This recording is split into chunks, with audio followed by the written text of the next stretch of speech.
Good evening and welcome to the Grace Talk. I am Gloria Godson. Thank you for joining us today. We are continuing our discussion on racism in America and the solutions to racism, bias, and prejudice in this country. I announced last week that I have exciting news, and that news is still applicable. We are going to have a grand finale at the Glasgow Park on September 5th. And it's going to be a free luncheon, and you are invited.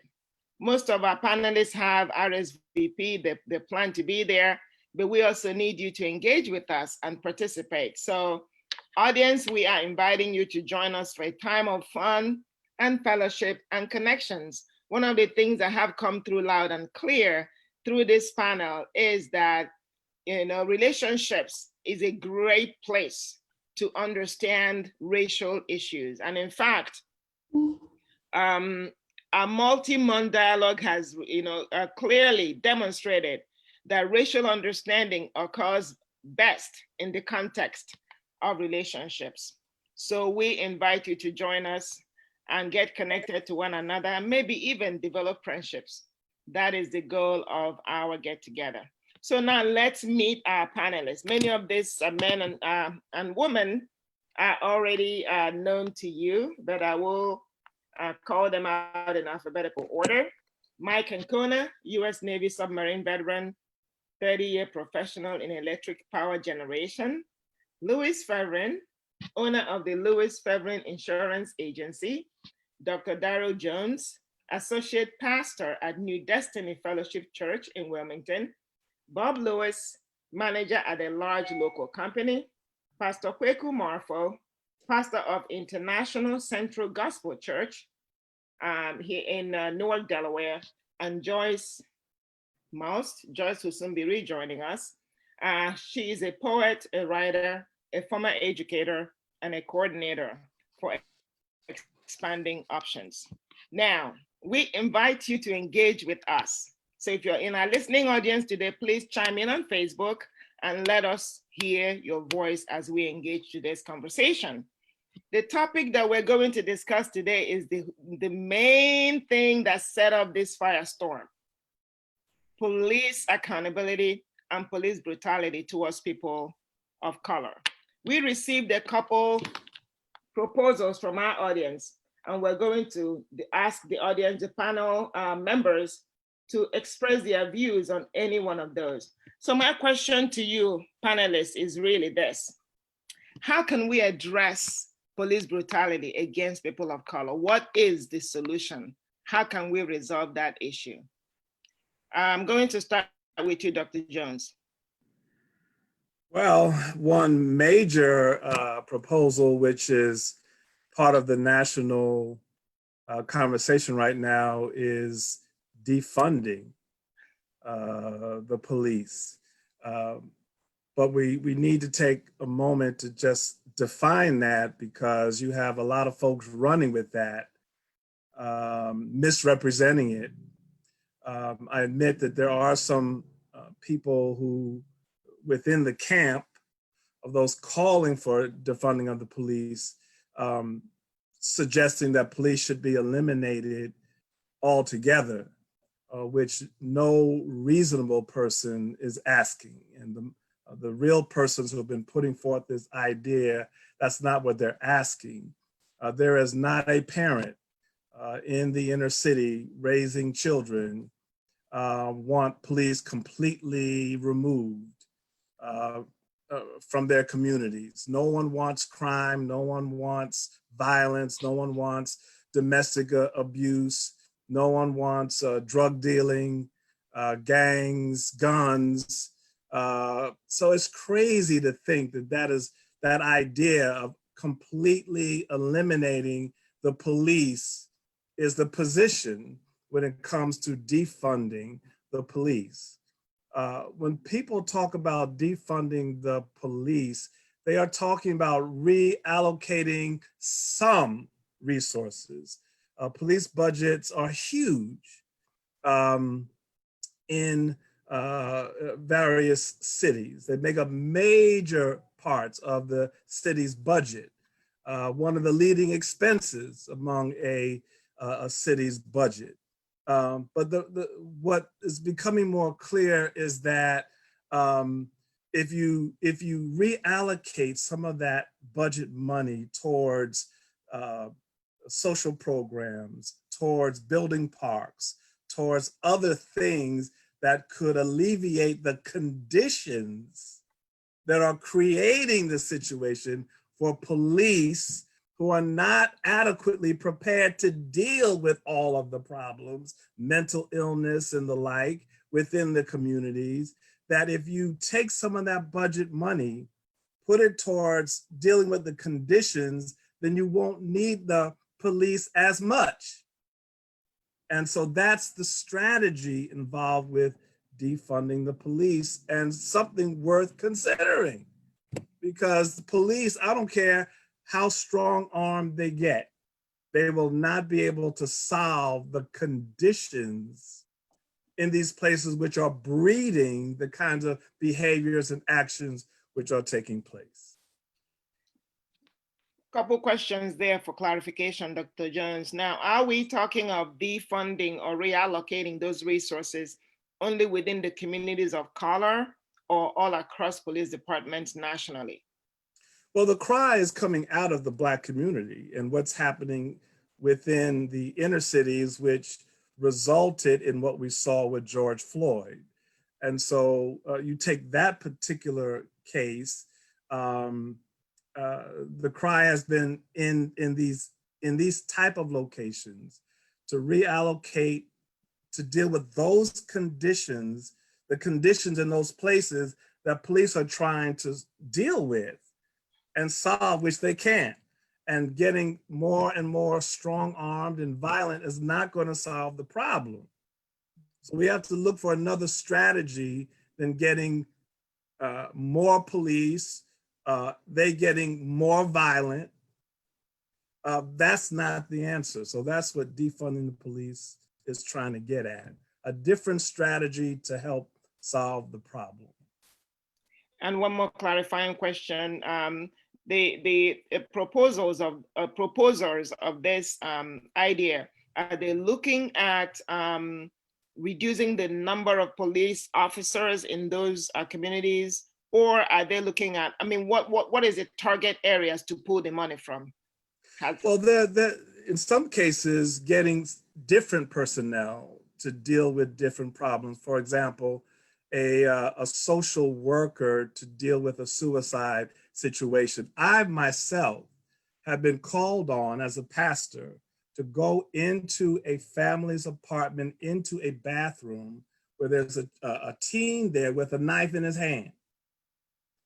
And I was able to talk him down and reason with him and to solve that situation. Now, if you send a policeman in that situation who might handle it very different, and it may result in someone being put in jail or worse, an altercation, this is what we're talking about. In some cases, different personnel might be better for different situations, domestic violence, for example.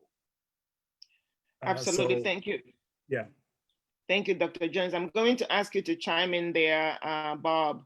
What are your thoughts about this proposal of defunding the police, or better still, reallocating the resources in the police departments? Mm-hmm. First of all, when Dr. Jones started, I thought for sure I was going to totally disagree with him because he started with defunding. And like a lot of people, when they talk about defunding, I think they mean to themselves, especially the people that are protesting, that they don't even know what they're protesting about anymore, or talking about just getting rid of the police force. I really agree with what Dr. Jones said on a lot of fronts. Have different, I don't know, maybe have different police officers trained in social work to also. I don't know if you can actually have a full-time, 24-hour day social worker crew, so to speak, that can go out on calls, but maybe more training for the police officers there to handle situations that just could have been handled differently. especially like I don't know if you guys, the guy in the wheelchair in Wilmington that was shot a couple years back. I can't remember his name. I don't know if they ever saw a gun. I don't even know if there was a gun. And to me, it doesn't matter. I think if somebody else was there besides police officers, that could have been handled differently. To say to get rid of police officers, you can ask Seattle, ask Portland, ask New York City how their crime rates are going. It's anarchy around there. Nobody has to support the police anymore. It seems like even their own superiors aren't supporting them anymore. And I fully support the police officers. I'm definitely not saying they're all good police officers, but it's a job that I wouldn't want to have, to be honest with you. I think just like most of the American people, 99.9% of police officers are good, fair people. But back to Dr. Jones, more programs, more things to do in the inner city. I mean, I worked in the inner city for the last 30 years before my recent move, and there's not a lot of areas for the kids to go play in the city of Wilmington. There's just not. They can go underneath 95 to shoot basketball. Then their next choice is 15, 20 blocks up to Canby Park, or 20 blocks to the right to Rockford Park, or whatever the case may be. They need more. Instead of tearing down housing and build housing, how about tear down some housings and build something there, a nice playground, something with good lighting, nice playgrounds where at night the kids can be safe, feel safe anyway, and hanging out. I think that's very important, and definitely more people that are trained in social work type work could deal with a lot of situations. The violent stuff, we're still going to have it on either side. I think we're never going to totally eliminate it, but we could reduce drastically the killings, like Dr. Jones said about the person in the bathroom. You put a police officer on scene, and all of a sudden, the kid with the knife, makes one little movement, he's getting shot. But if you have a social worker in there talking him down like Dr. Jones was, now that person has a chance to live. So I think that would be very important. Thank you, Bob. Louis, I wanted to chime in there. What are your thoughts around reallocating the resources of the police department, particularly within communities where there's been friction between the police and the communities of color? I think it's a good idea in just about any community, to be honest with you. I was reading an article a few weeks ago where police department was selling a submarine that they purchased. I think part of with the defunding police, and again, nobody in their right mind is asking to get rid of police. That's just something that to change the narrative, quite frankly. Yeah, there's some idiots that are saying it, but that's exactly what they are, is idiots. But a few years ago, Congress passed a bill to allow police departments to get military-style weapons. And that's part of where the defunding police really comes into play, because unless you're really New York City, Los Angeles, maybe Dallas, Texas, a major city that has a real SWAT team, that are, really professionally trained, you don't need military weapons as a police force. Most Joe Schmo towns, half the cops have never really, had to even use their weapons up until recently, because when you get big guns, it just draws bravado. That's just, it's just the human nature of us. So a lot of this uptick in the aggression of the police force can be traced back to the bigger toys. Bigger toys lead to a little bit more aggression. So why not take those resources and put it towards playgrounds that we talked about? Quite frankly, school system. I don't know too many school systems that can't use resources. Every year we hear teachers talking about the supplies that they have to purchase just to keep their classroom going, which to me is ridiculous that teachers have to purchase anything. Why isn't that being provided? The reality is, just look at it, just follows the trend of our government. We spend more towards our military than anything else. It falls into the same play here. That's the same discussion that we're trying to have. Why not take some of that budget and put it towards resources that are needed in the community, whether it be schools, whether it be social services, whether it be simple things as playground or job resources. Because the reality is, job resources will reduce crime. You have gangs exist because you have a bunch of kids with nothing to do, nowhere to go. Their parents half the time are busy working and can't keep tabs on them. These kids can't find anything other resource or anywhere else to go. It's easy for a gang to pilfer them. So if we could allocate resources towards preventing that, we lower crime, we lower drug use, we lower violence. There's a lot of things that we can solve that the police are supposedly have to handle. But guess what? They won't have to handle it anymore because everything that they really have to do will be reduced. So again, reallocating resources away from some of the target areas for police departments and redirect those resources into the communities that the police are serving, to provide amenities, to provide playgrounds, to provide resources for schools, to really equip those communities to thrive within themselves. And when the communities thrive and they're built up and they're wholesome, then you don't have as many crimes for the police to come in to enforce. Joyce, you are an educator, former educator. What are your thoughts about this? First of all, I hope that my video and audio does not completely leave me high and dry again. I agree with Lewis. I think reallocation of funds is absolutely necessary. I do not, to have a tank on your police force is just, if you need to call in the National Guard, call in the National Guard, but why are we having our police forces with tanks? And when you talk about using money, one of the biggest indicators of success when you get into high school, when you get into elementary, are the arts. We do not fund our arts. We don't teach them music. Music helps with math, being able to learn math. It gives them something to do after school. It gives you something to look forward to. There are sports. Sports have kind of always been funded.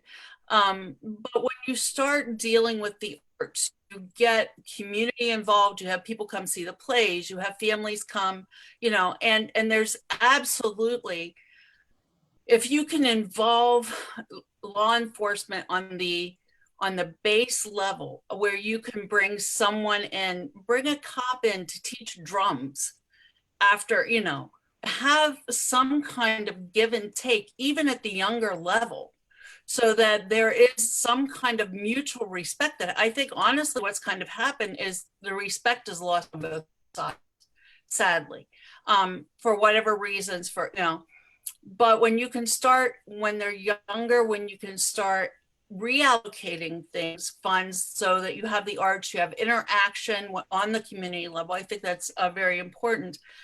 However, I think as far as working with social workers and things, I think that it should be a team effort.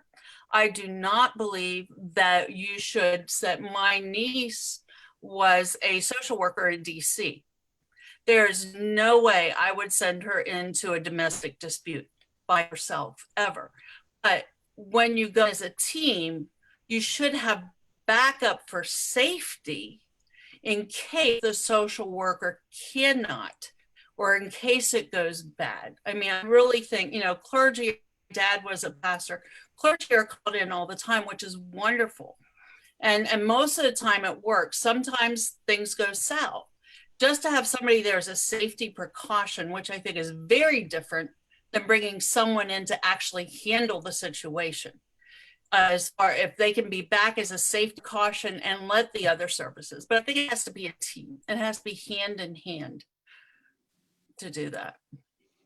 Thank you, Joyce. What I'm hearing is really a kind of a loud chorus here, that as long as we clearly understand what we mean by defunding, again, I think a better word is reallocating resources from police departments, which is what Dr. Jones explained. If we start from there, then I think that, what I'm hearing from the panel is that it is a good idea to begin to look for those resources and redeploy them into the communities where the police officers serve into services that equip the community to care for itself and to be resilient in itself so that it doesn't need as much policing as it currently does. I'm going to ask you, Pastor Kwaku, what are your thoughts about this? Again, you are a minister, and maybe like Dr. Darrow, you might have been, called into situations as well to diffuse tensions and to de-escalate in tense situations. What are your thoughts as far as reallocating some of those resources to go towards community development? I think the very first point that was made by Dr. Jones is what clarifies all of this. Defunding is not disbanding a police department. And because most of the times, that's the kind of message that is carried across. And we are not getting rid of a police department entirely. It's at one extreme end of this. We are always going to need a police. The police would always be needed because we will get rid of them. How are we going to take care of armed robbers? How are we going to take care of issues or problems in the society? And so that one is off the table. Defunding of police department, I believe, is a different story altogether.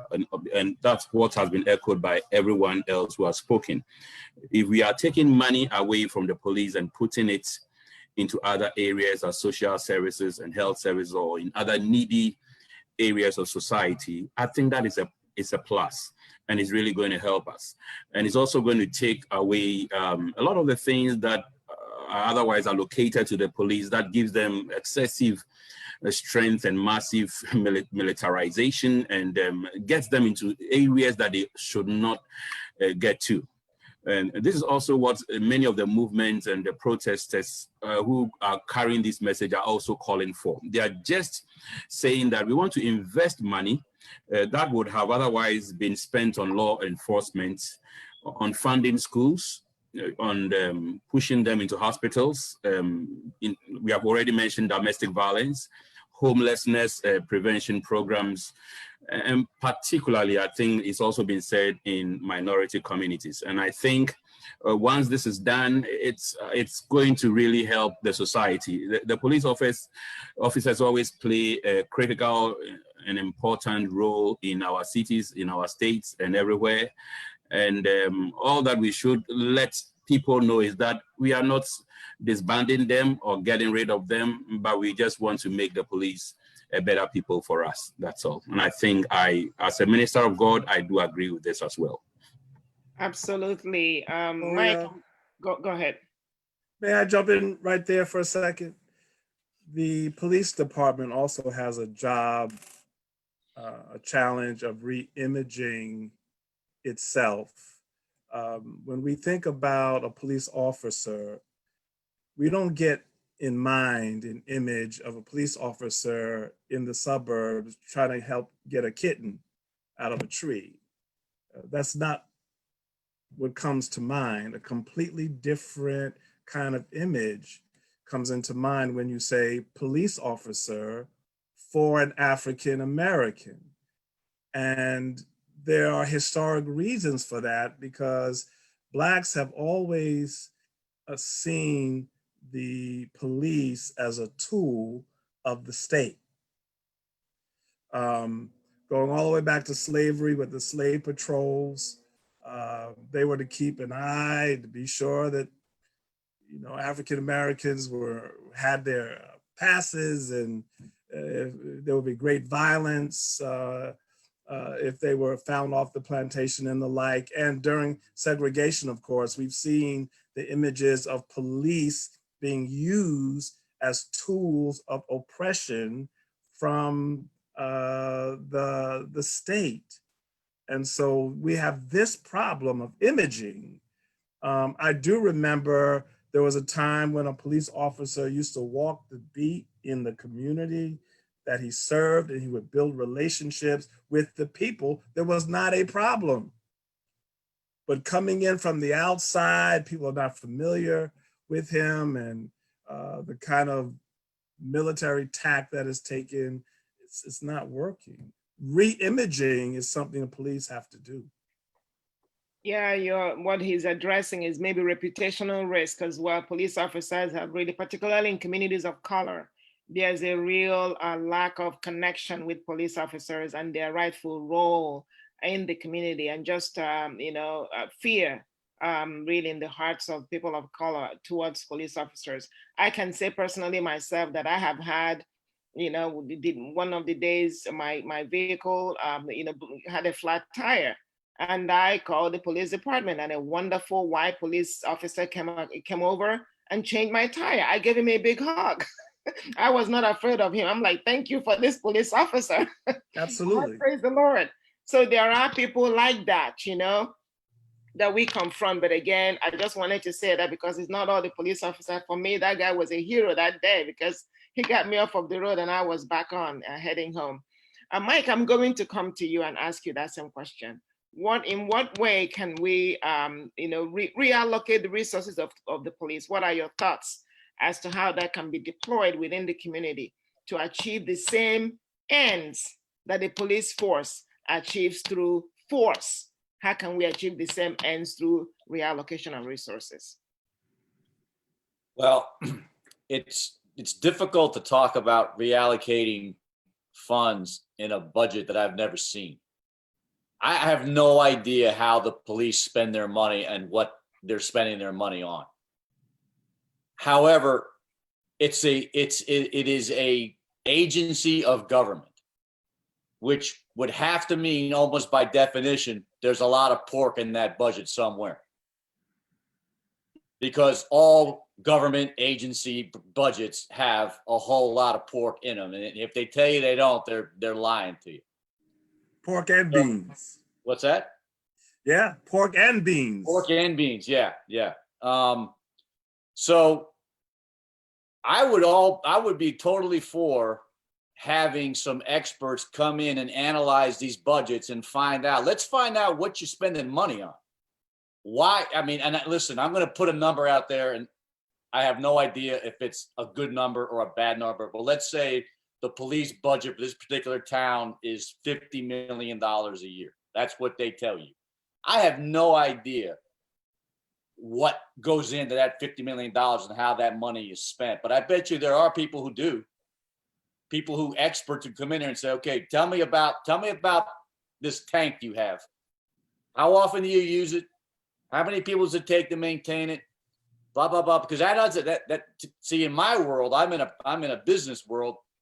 Everything in your budget has got to do something to help the bottom line. And we would never be allowed to carry an asset just because every 5 years we might need it. There's no way my company, any company I ever worked for, would allow me to keep that on the books because that's detriment to the bottom line. So I think a top to bottom review of police budgets in general to find out where you guys spending all this money. Why do you have all this stuff over here? Why is that needed? And if it's not needed, what can we do with it to better address the needs of the people? Because the police department is supposed to serve the community.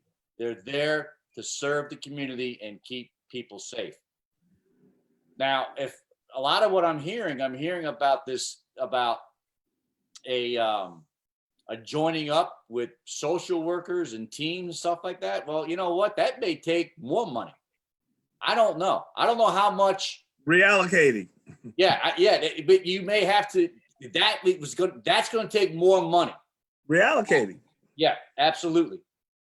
I don't know how much training police have in the areas that we're talking about, how to deal with de-escalating. I don't know. We're not trained for that. You know, they're trained, I think, to keep the peace and to stop crime from happening. But if we're asking the police force to do something that they fundamentally weren't orchestrated to do, that's the point. Then that's not fair to them either. And then so if you're going to ask that of them, which is fine, you have to commit the resources to train them properly to understand. And maybe that means you got a cop in a car and a social worker in a car and they travel in pairs. But again, that you got to pay these people. That's going to take money. And that's where we talk about this reallocation. But somebody has to make this money that the police are spending understandable to people like me so I can understand why do you have to have, who did somebody mention a submarine? Why do you have to have a submarine? Tell me what crime you're stopping with your submarine. If I didn't know there was a submarine crime spree that had to be tackled by the police. So I think it's there. And to what a lot of you guys are saying, it's unfortunate that there are people with a very public platform that are taking this conversation somewhere it doesn't need to go. Yeah. But like anything else that gets publicity, you know, you got like this, sometimes this 1 day window before politics swoops in and starts hijacking what's good intentions and people trying to sort things out. So yeah, I'm with you guys. You know, I think we need to take a look at these budgets, find out where the money's being spent. Why is it being spent there? If you can't justify why that's being spent that way, then, you know, if it's up to me, okay, we're going to take that over there and we're going to put it over there. It's mostly salaries, pensions, and overtime. And again, I'm hearing a couple of things. I'm hearing potentially a scope creep for the police. You know, the police, instead of doing some of the core police functions, are now doing some sort of social work and areas, non-core areas for the police. And part of this discussion I'm hearing today is maybe to bifurcate that so that the police focus on the core functions of policing, and then, you know, outsource some of the other functions that are not non-core to the police office, along with the budget for that, to other areas like the social work. And then some other things like owning submarines, I cannot fathom. Obviously, I'm not in the police force, but I cannot fathom what a police unit on land is doing with a submarine. That's just bizarre in my view. But again, I'm not the expert here. But somebody absolutely to look into that. And Mike, to your point, I think where we need to go as a nation is to acknowledge that this is an area that we need to investigate. I don't think anybody's asking again to defund the police. Unfortunately, once the rhetoric gets hijacked and people attribute, you know, meanings to it that it was never intended to mean, and they blow things out of proportion. Now is, you know, everybody's asking to fire all the police officers. People throw out the word anarchy and all that. And I don't think, like Dr. Jones explained, that that's what people are looking for. But unfortunately, those who don't want any change would, engage in hyperbole, so that we all get scared and they distort the messaging and lose the context of the discussion. So that's one of the things I'm hearing. I'm hearing allowing the police to stay within their core role and also outsource the non-core functions of the police. And second of all, there's another thing I would like to kind of drill down a little bit. What I might be hearing as well is maybe within communities to hire police officers who can walk the streets, not necessarily literally, but police officers who can connect with the community, maybe police officers who look like the community, so that the police are not so afraid within the communities where they serve, and they can feel a part of that community. Gloria, what are your thoughts about that? Anyone have a quick thought? You mind if I speak to that for a second? Yes. Because Dr. Jones brought that up, and he makes a very excellent point, and that's something I've read about before. Cops used to walk a beat. Mm-hmm. They used to have an area where they walked up and down and patrolled, and they were very visible in the community. They became a part of the community. And over time, police agencies pretty much across the board, they went from walking the beat to driving in a car, and they lost that connection with the community. And as such, when they show up, they are more often viewed as intruders on a scene. Absolutely. Instead of, you know, local officials that are there to help out. I mean, that there's absolutely a lot of study on what you just said, that pulling the people off the beat, so to speak, was proved to be not a good idea. Thank you. Now let's go ahead, Louis. Say something real quick about that.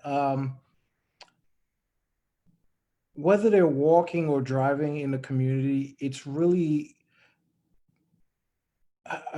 how do I word this? It's how they're taught to look at the community. You can look at the community as you're there to serve, or you can look at the community as almost as if you're a police warden in a prison, that you're there to keep them in check. So a lot of it also has to deal with training and how they perceive the community that they're working in. Serving and enforcing are two separate things. If you come in there with a mentality that you're there to enforce, everybody's basically a criminal to you, and you're approaching it that way.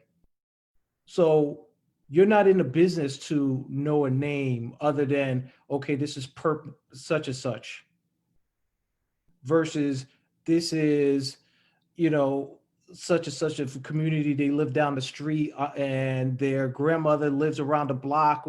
So it's a mentality too. And that's something that really has to be discussed, is how are they being trained to look at a community? Because if they're trained to look at a community where everybody is, a criminal in a sense, it doesn't matter whether they're walking or driving. It really will make no difference. I hear you clearly. It's not the mode of transportation that's the issue, is the relationship with the community. And I can tell you some corporations require that if you have a particular role at a certain level, that you move and live in that area.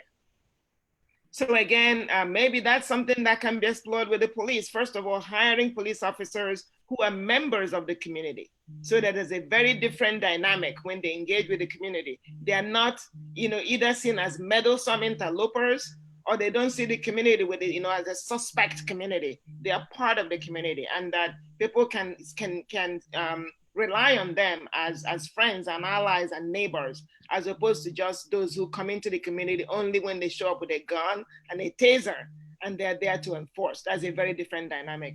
Let's pivot for 1 minute and talk about another prong of police, policing that has been an issue, which is police accountability.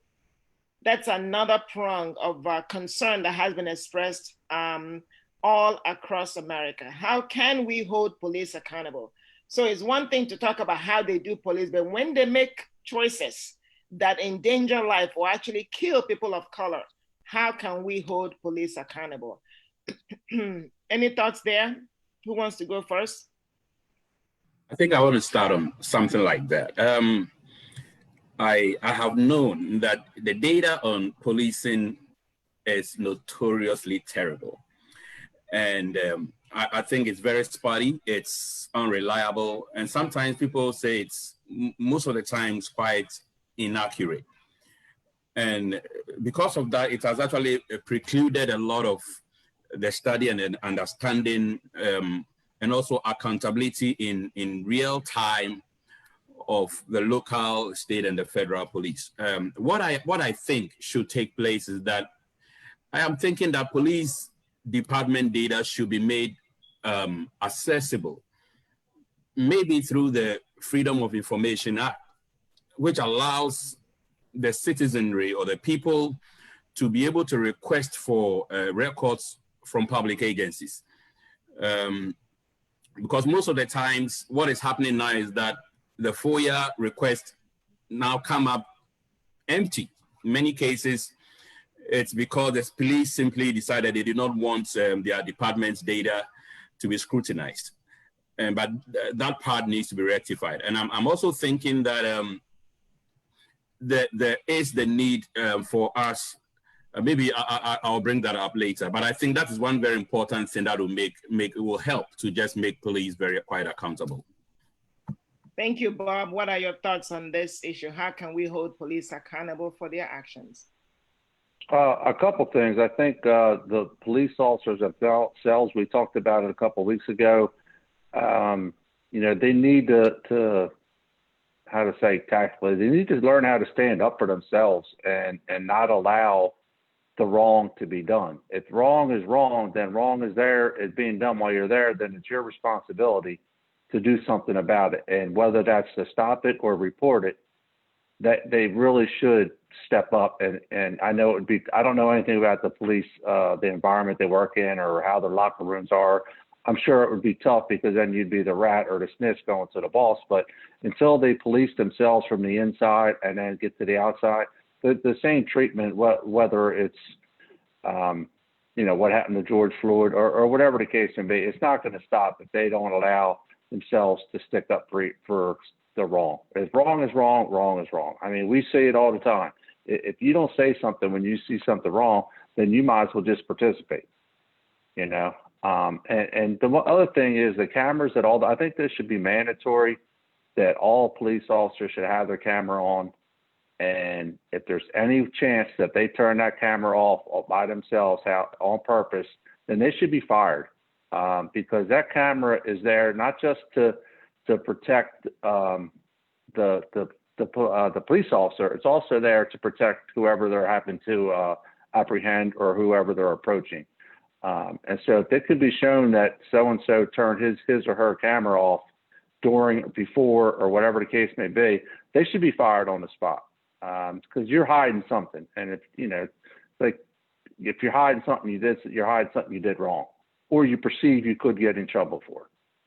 So inside out, the police officers need to work on themselves, and the cameras, if you want to hold a police officer accountable, you got to get the camera on, and it has to be filming the entire time they're on duty.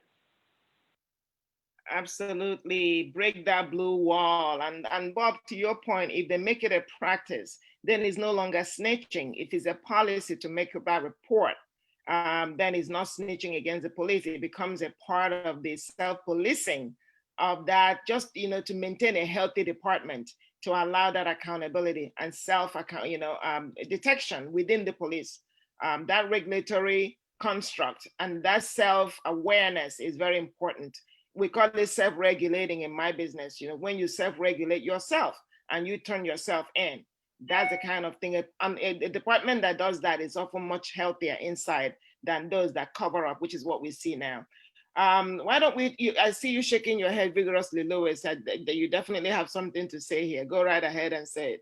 Well, this is coming at perfect timing for me because this month I have to pay my securities license for a little over $900, and next month I have to pay my errors and omissions license, which are two things that kind of protects me from me,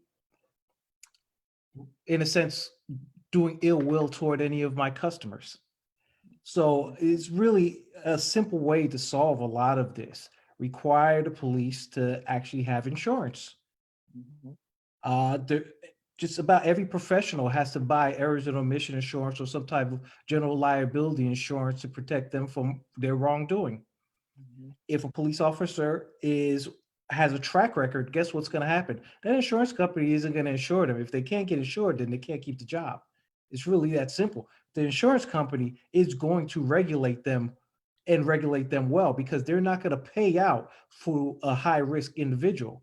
If he has a track record of excessive violence and complaints and everything like that, and he's starting to get sued and the insurance company has to start paying out these claims because of the way he behaves, they're going to drop him. If he can't get insurance, then he can't work anywhere. If you make it required that he must have, that officer must have insurance in order to do the job, much like much of us professionals have to.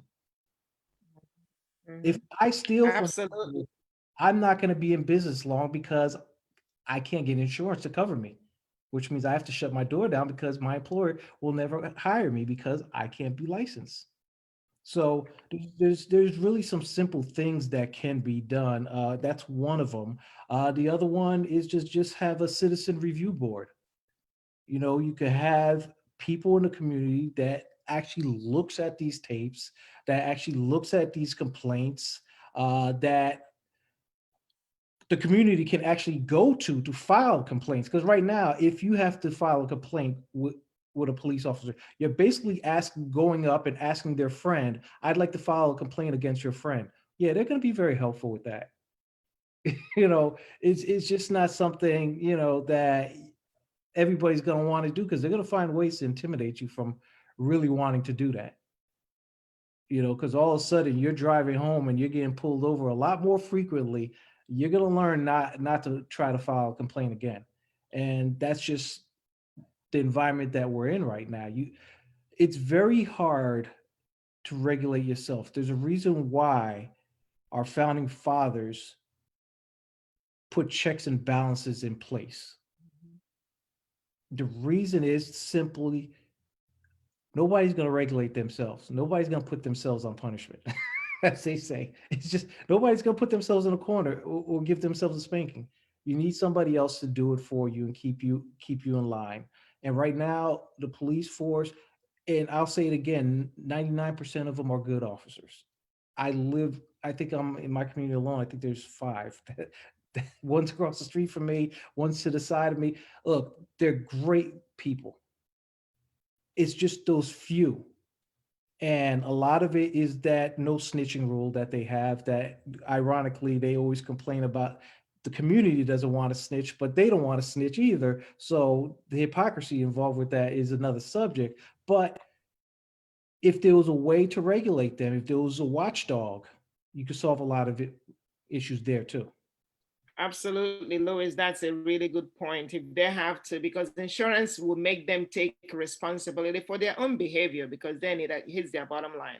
And one of the suggestions that we had got, or recommendations from our audience, was, if a police officer is charged with a felony crime, they should lose 50% of their pension immediately. And any officer convicted should lose their entire pension. And that's a major deterrent, because listen, follow the money. These people, if it hits their bottom line, if it hits their pocketbook, they are going to react and toe the line and do what needs to be done. Joyce, chime in there. Go ahead. Yeah, I just want to address, first of all, I agree with what they say. I also agree there needs to be education. Police will have a psych eval before they're hired and then never again, unless there's something major. They do not. As a teacher, you have to have continuing education credits. You have to have continuing classroom management. You have continuing sexual harassment. You have to do all these things, and there's nothing for the police. As far as what they say is when someone is charged, I have a real problem with that. Conviction, no problem, because they have been found guilty. It is not right to hit someone in the pocketbook when they have just been charged, because then you are playing judge and jury. And that is not, that's what we're trying to get away from, is people making false allegations and people carrying out sentencing, killing, without having a fair trial. And so I believe that when you talk about someone being convicted, I have absolutely no problem. They should lose their pension. There's nothing, with that. Charging, that is a real sticky issue, because now you are playing judge and jury, and you are deciding, just because there's a charge, that you're going to cut the finances for that. And that is not, that's not, that's partly what this whole movement of reallocation is trying to get the police from meting out their own sentencing. And so, I think when there is a conviction, take the money. Absolutely. I think we're foolish if we don't. Honestly, what teacher who gets convicted of child molestation ever gets to keep their money? Seriously. Exactly. And so, well, okay, yeah, there are. I get it. Because the union protects them. Union, yeah, that is correct. Yeah, there are some unions, yes. And I have some issues with that too, but that's a whole other subject. But it makes sense that if someone is charged to do that. And I do believe, that there needs to be accountability within this, have a citizens watch board. I totally agree with Louis. You absolutely have to do that, because somebody somewhere outside, why would you ever put the wolf in charge of the hen house?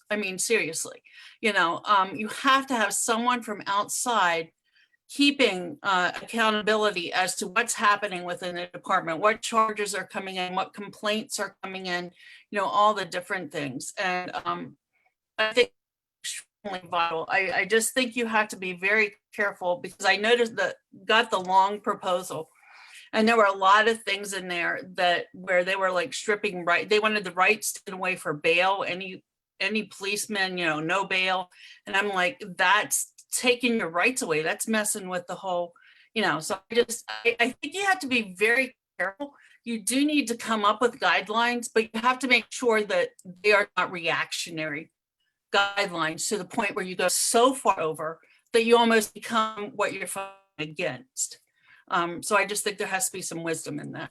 No, that's a very good point. And the point you're making is that under the Constitution, you are presumed innocent until proven guilty. And so none of those penalties should be applied to a person who has simply been charged until if the process has run its course and the person has been found guilty, and then only then can some of those things be brought into play. And that's absolutely correct, because the police should not be treated any worse than any other offender in the country, because then that would be targeting them to be discriminatory towards the police, which is not where we want to be as a nation. Now, let me ask you, Dr. Jones, you want to chime in here? You have been quiet on this, and that's not unusual, so go right ahead. Lewis put his finger on the problem for me when he mentioned checks and balances. Because wherever there is power, there is the potential of abuse of power. So you do have to have checks and balances in place. And as I was listening to the different possible solutions, a lot of those things are already in place, but there are so many go-arounds that they're ineffective. I mean, every police department has an internal review department, right? I forgot exactly what they call them. They're there, but they're not effective because there are so many go-arounds. And so, for example, if you have a chief of police that gives officers free rein, there's going to be abuse of power. We saw that in California, Los Angeles with Daryl Gates. In the Bronx, I'm familiar it's a well-known case in New York of an entire precinct from top to bottom were arrested because all those officers from top to bottom were taking the drugs from drug dealers and reselling them in the precinct. In some cases, back to those same drug dealers, top to bottom. So the top person, the chief of police, has to be responsible and hold officers accountable. You have juries who acquit those who are indicted. So now you got that situation where juries are not holding officers accountable, even if you have the crime on tape for everyone to see. So you got that problem, jury acquittals. And then you have fellow officers, I think someone else already mentioned this, that they have to hold each other accountable, and officers are not willing to do that because the Serpicos, you can't have these kinds of good officers around. You get labeled. And so there's no accountability often even from fellow officers who may be junior officers. It's the culture, police culture. So there's a lot of work to be done if there's going to be accountability, checks and balances. I heard the president addressing a large group of officers about how to treat those who were arrested. Let them hit their head. He said something along that line. When you don't put your hand, put their heads down to get into the police car, let them hit their head. I mean, that kind of stuff, when you give that kind of license, there's going to be a problem. And the last thing, there is on the books some level of immunity, police immunity, which takes away accountability. There's going to be a problem with the police. Yeah, that is a point I wanted to bring, and we are coming close on our time here. Mike, I'm going to ask you to jump in for a minute or so. Yes, qualified immunity is something that has come up several times, that needs to be addressed. If we're going to have an accountable police, they cannot have a legal system that makes it 3 or 4 times tough to even prove anything against the police. Mike, chime in here before we come to the end of our show today. Well, I like the idea of the cameras on the policeman. I think, it's funny. I somebody on that is commenting said there is some issue with cameras. From I don't know if one of the people commenting has said there is a problem with the cameras. I don't understand the legalities of why that would be a problem, but I would think that being able to record as the police interact with whoever would be a vital instrument that would protect both sides. It protects the person that's being encountered by the police, and it protects the policeman too, because sometimes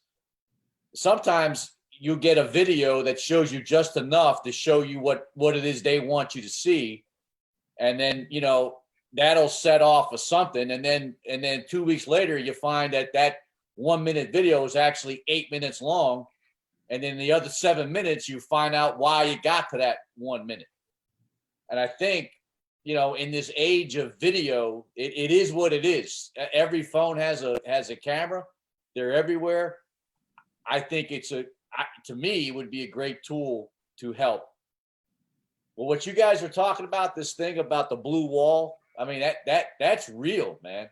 I mean, when police graduate from the academy, they're told to look around. These are your brothers now.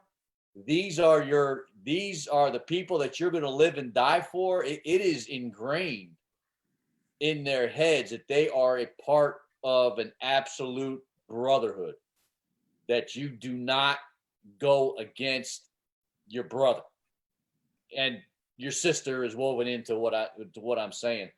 That is like, that's 100 years in the making, that concept right there. And I honestly don't know how do you crack into that in a real and tangible way, other than having independent people there just holding people accountable. I don't know.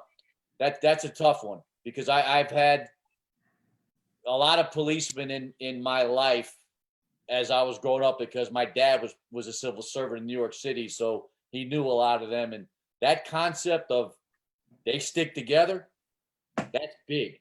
That is big in any police department. I think what has to be done is that little piece that you just spoke about, that blurb that you spoke about, just has to be restated. I tell my two sons all the time, don't snitch. Don't snitch on the other one. You'll get in trouble for snitching on the other one, unless it's a situation where he's going to put harm or be harmed. Then you snitch. But other than that, there's no snitching allowed. So it's about restating the phrase. Unless they're going to commit a crime, they're committing a crime. Unless they're putting harm to someone, unless they're putting harm to themselves, then it's not really snitching. You're really protecting your brother. And I think that's something that needs to be taught. So look, they are brothers, because they have to look for each other's back. It's not an easy job. It can be dangerous, but that doesn't mean anything. Being a fireman is a dangerous job too. You're gonna the possibility of dying every time you go out for a fire is much higher than a police call. Yet you'll never hear a fireman say, "I didn't go into that building because I was scared." He'd be skewered. It's completely unacceptable. Yet will we allow police to say that they're scared? As if that's an acceptable excuse. It's not. If you're scared, you shouldn't do the job. If you see wrong being done, you have a moral job. To be a police officer is a moral job. It doesn't matter who's doing the wrong. Your job is justice. That's the name of your job. It's justice. Doesn't matter who the person is. If they're doing wrong, you're justice. You are the symbol of justice. That's what Can't have police officers doing crimes, breaking the law. Can't do it. By definition, you can't have police breaking the law, wearing a badge, and doing crimes. They don't go together. Absolutely. Unfortunately, they do, because these are human beings And outside of Jesus Christ, people will be, do things that are sinful. We have come to the end of our show today. What a fabulous conversation we've had. We have so many comments from our audience. We don't really have the time to read through them. Shante McCormick made a lot of comments here. Lola Cook made a lot of comments. So we do have plenty of comments here from our audience. Unfortunately, we have run out of time, but we are going to pick up next week. And our conversation next week is for those or anybody who encounters racism personally, what is the right way to handle it? What is a Christian way? How can you lean on the Holy Spirit to overcome at that moment that you're dealing, and you know that you're confronting racism and bias and prejudice? How can you navigate that? Well, thank you, gentlemen and lady, for a very robust conversation today, very enlightening. And our audience, please remember to RSVP for our family time, for our free luncheon on September 5th, so that we can come together. You can meet our panel members and we can meet you and connect with you, hopefully. Join us tomorrow. We have a national speaker who is coming on the Greystock, C.L. Bryant, who is the star and the writer of the Runaway Slave movie, is going to be on the Greystock tomorrow to talk about why this election is of such a critical importance. So tune in tomorrow to listen to C.L. Bryant. He is a firecracker, and he is coming with full force to share his thoughts and views. And of course, he has his own syndicated radio show, and he's been a frequent guest on many TV and networks. So he's very well known. Tune in tomorrow at 5:30 and be a part of our audience. Thank you, guys. We've run out of time. Thank you, and I'll see you back again next week. Good night, and may the Lord bless you.